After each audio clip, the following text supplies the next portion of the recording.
A man soon to be king, but this future monarch is promising a more laid-back style than his predecessor, and that begins with what he'll be called.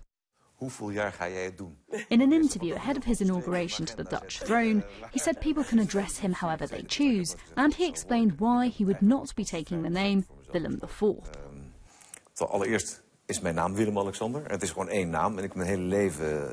Firstly, my name is Willem Alexander. I spent my whole life, 46 years, as Willem Alexander, or Alexander.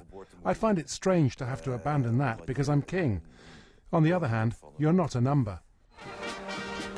The Dutch Crown Prince is to replace his mother, Queen Beatrix, who is abdicating on the 30th of April after more than 30 years on the throne. She was the kind of queen who took an active role, with duties like swearing in new cabinet ministers. But there have been calls in the Netherlands for the monarch to stick to ceremonial duties, and the new king-to-be has indicated he would consent to that. If the law-making process is democratic and constitutional, I'll accept everything. I have no problems with that. That's why I'm king. And if my signature's needed, I will sign. And with a new king will come a new queen, Maxima. His glamorous Argentinian-born wife is the most popular royal in the Netherlands.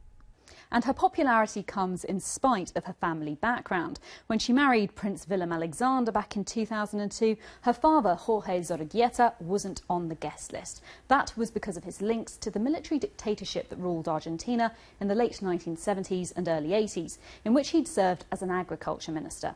And he hasn't been invited to this month's inauguration either. Maxima, who's fluent in Dutch, said becoming queen will not change her.